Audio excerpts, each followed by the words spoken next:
क्या बात है, आज आप बड़े उदास दिख रहे हैं। हाँ, आज मेरे बड़े भाई की बरसी है, उन्हीं की थोड़ी याद आ गई। अच्छा, माँ बता रही थी कि आपके बड़े भाई सेना में थे और जिन्हें दुश्मनों ने मार दिया था। वैसे हुआ क्या था? कारगिल युद्ध के बारे में जानते हो? जी। दुश्मन सेना जो है वो मेरी सीमा में घुसकर पहाड़ की चोटियों पर घात लगाकर बैठे थे और मेरे भाई का गश्ती दल जो था वो रूटीन गश्त पे निकला हुआ था और उन लोगों ने पूरे गश्ती दल को कैप्चर कर लिया और उसके बाद बहुत ज्यादा टॉर्चर किया और उसकी सरकटी लाश को फिर हम लोगों के यहाँ भेज दिया। इसलिए तो सेना में नौकरी नहीं करनी चाहिए, बेमौत मारे जाओ। इससे अच्छा है डॉक्टर, इंजीनियर बनो या फिर कोई छोटी मोटी जॉब करके जीवन के मजे लो। तुम सही कह रहे हो। आजकल देश के अधिकतर नौजवानों की सोच यही है। क्या मैं तुमसे एक प्रश्न पूछ सकता हूँ? जी पूछिए। तुमने कभी प्यार किया है, इश्क किया है? जी हाँ, अपने मंगेतर से, और अभी एंगेजमेंट भी हुई है और जल्द ही शादी भी होने वाली है। बस छुट्टी दे देना। तुम क्या कर सकते हो उसके लिए? कुछ भी। अगर तुम्हारे इश्क की ओर कोई गलत नजरों से देखे तो तुम क्या करोगे? उसकी आंखें नोच लूंगा। वाह, सोचो कि एक लड़की जिसके लिए तुम इश्क करते हो उसके लिए किसी भी हद तक जाने के लिए तैयार हो, और जिसने इस मिट्टी से ही इश्क कर लिया, जिसके लिए यही उसका जहां है, वो हर सांस मां भारती के लिए लेता है, इसी से उसे प्यार है, तो फिर वो क्या कर सकता है इस मिट्टी के लिए? सोचो, सियाचिन से लेकर द्रास तक जहां की सोच मात्र हम लोगों में सिहरन, कंपन उत्पन्न कर देती है, वहां जो वो मोटी मोटी चादरें हैं बर्फ की, वो उसका बिछावना है, और वो गुलाब के फूलों की पंखुड़ी से भी ज्यादा उसके लिए कोमल है।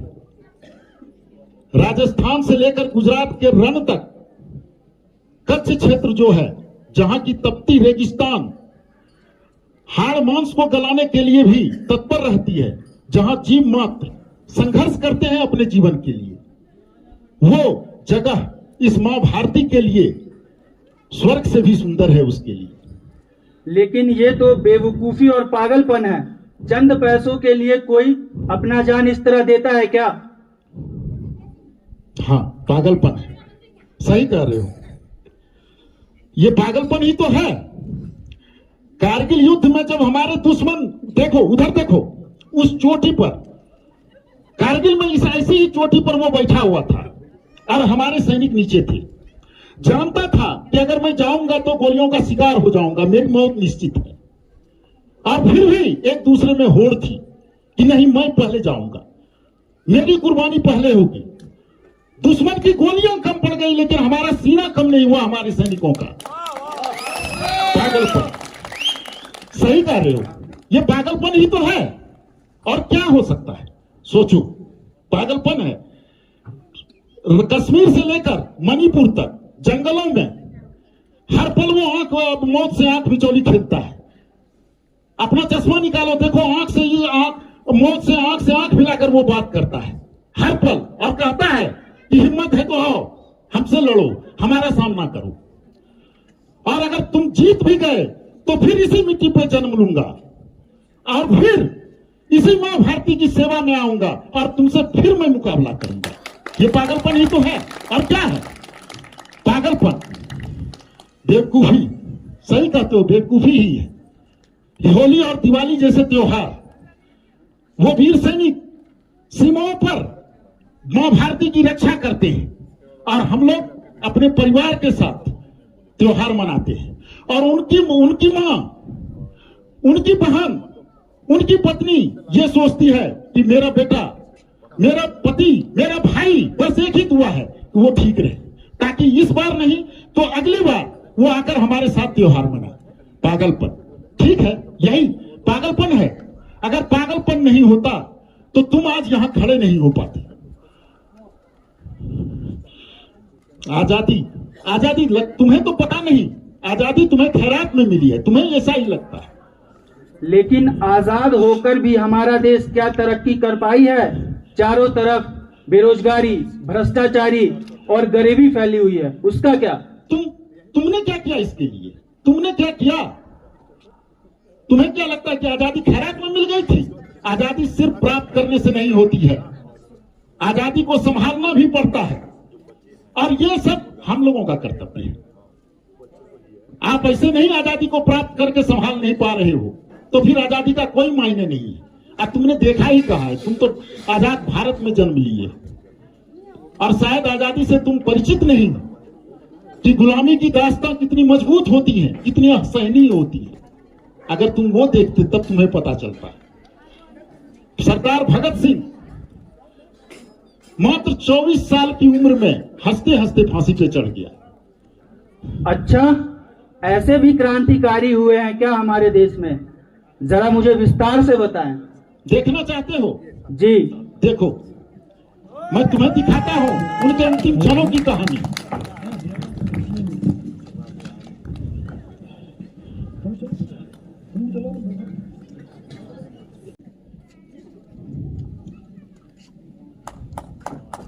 भगत सिंह,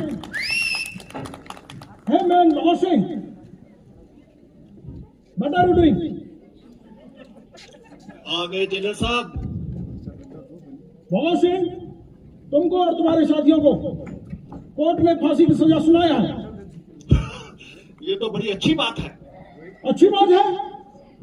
तुमको ये मजाक लग रहा है? अभी तुम्हारी उम्र ही क्या है?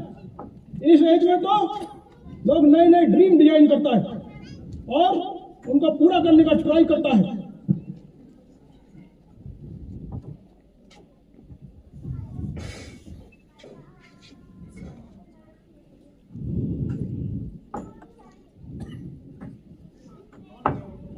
ये क्या है?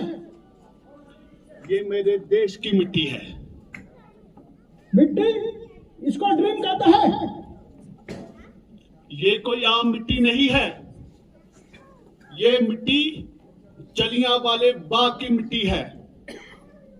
ये वो मिट्टी है जिसमें उन शहीदों का खून मिला हुआ है जो निहत्थे थे, उनको गोलियों से भून दिया गया। उसमें बड़े बुजुर्ग, महिलाएं और छोटे छोटे बच्चे, और उन बच्चों की उम्र क्या? कोई 3 महीने का, कोई 6 महीने का। सोचो कि जब एक 3 महीने का बच्चा रो रहा होगा और उसके सामने उसकी मां की लाश पड़ी होगी तो उसके ऊपर क्या बीती होगी। ये वो मिट्टी है, जलियांवाले बाग की मिट्टी, जो मुझे आज भी मेरे सपने, मेरे वजूद और मुझे मेरे मकसद की याद दिलाता है, और वो मकसद है आजादी। तुमको क्या लगता है कि तुम्हारी फांसी से तुमको आजादी मिल जाएगी? जब जब खून बहा शहीदों का, तकदीरें पलटी कौमों की, मेरी मौत एक नया इनकलाब लेकर आएगी। Bhagat Singh, you are a good human being. मैं चाहता हूं कि तुम या तो अपॉलॉजी लेटर लिख कर दे दो या माफी मांगो सर झुकाकर, तो मैं पर्सनली रिक्वेस्ट करूंगा सरकार से कि तुम्हें तुम्हारी फांसी की सजा ना हो। बात करते हो माफी मांगने की, तुम जानते हो मैं कहां से हूं। मैं उस देश से हूं जहां पर जलियांवाले बाग की मिट्टी जो खून से रंगी हुई है, उसका बदला लेने के लिए हम तैयार रहते हैं। और बात करते हो माफी मांगने की, जब मैं छोटा था 3 साल का, मेरे चाचा स्वर्ण सिंह जो देश के लिए शहीद हो गए, और मेरे गुरु करतार सिंह जब वो शहीद हुए, उन्होंने अपने देश के लिए कुर्बानी दी, तब मैं मात्र 7 साल का था। और तुम बात करते हो उस हुकूमत से माफी मांगने की जिन्होंने मेरे देश के लोगों को निहत्थे गोलियों से भून दिया। और बात करते हो सिर झुकाने की, ये भगत सिंह का सिर है जो कट सकता है, सूली भी चढ़ सकता है, पर झुक नहीं सकता। भगत सिंह, कल तुमको सुबह 7:30 बजे फांसी दे दी जाएगी। और हाँ, यदि तुम्हारा मन बदले तो आज रात तक माफी मांगना लिख कर दे देना, तो मैं पर्सनली रिक्वेस्ट करूंगा सरकार से कि तुमको फांसी ना हो।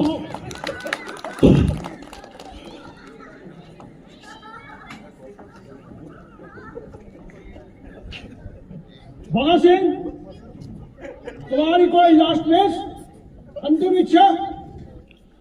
सरफरोशी की तमन्ना अब हमारे दिल में है, देखना है जोर कितना बाजुए का दिल में है। वक्त आने पे बता देंगे तुझे ए आसमां, अब से तुमको क्या बताए क्या हमारे दिल में है। इनकलाब जिंदाबाद, इनकलाब इनकलाब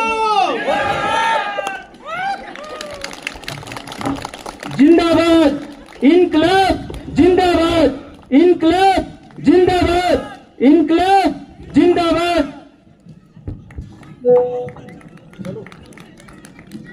अब समझा आजादी कैसे मिली हम लोगों को? जी, चलो मैं चलता हूँ। क्या आप भी सेना में हैं? जानते हो रवि, जब मेरे भाई का शव मेरे घर आया था, तो तुमने कहा था ना कि चंद सिक्कों के खातिर, चंद पैसों के खातिर और क्या मिलता है सेना में। लेकिन तुम्हें पता है कि जब तुम बहुत बड़े बन जाओगे, हो सकता है किसी कंपनी के सीईओ बन जाओ, उससे भी बड़े पोस्ट पर चले जाओ, बहुत सारा पैसा तुम्हारे पास आ जाएगा। लेकिन जब तुम मरोगे, क्योंकि जो जन्म लिया है उसका मरना निश्चित है, और जब तुम मरोगे तो तुम्हारे लिए रोने वाले तुम्हारे रिश्तेदार होंगे, 2-4 जानने वाले होंगे। लेकिन जब एक वीर सैनिक शहीद होता है तो पूरा देश रोता है। इस मां भारती का जर्रा जर्रा रोता है। और जब उसका शव इस तिरंगे में लिपटा हुआ आता है तो वो मरता नहीं, सदा के लिए अमर हो जाता है। जब मेरे भाई का शव मेरे घर आया था तो सारे रो रहे थे, पूरा देश रो रहा था, लेकिन मेरी मां की आंखों से एक आंसू नहीं गिरे। वो गर्वित थी और उसने कहा था कि मेरा एक बेटा चला गया तो क्या, मेरा छोटा बेटा भी सेना में ही जाएगा और इस देश की सेवा करेगा, मां भारती की रक्षा करेगा। और आज मैं वही कर रहा हूं। अब मुझे आजादी का मतलब समझ में आ गया है। मैं भी सेना में भर्ती होना चाहता हूं, मैं भी भारत माता की सेवा करना चाहता हूं। सरफरोशी की तमन्ना अब हमारे दिल में है, देखना है जोर कितना बाजुए का दिल में है। वक्त आने पर तुझे बता देंगे आसमां, हम अभी से क्या बताए क्या हमारे दिल में है। इंकलाब जिंदाबाद, जिंदाबाद, जिंदाबाद। जय जय हिंद।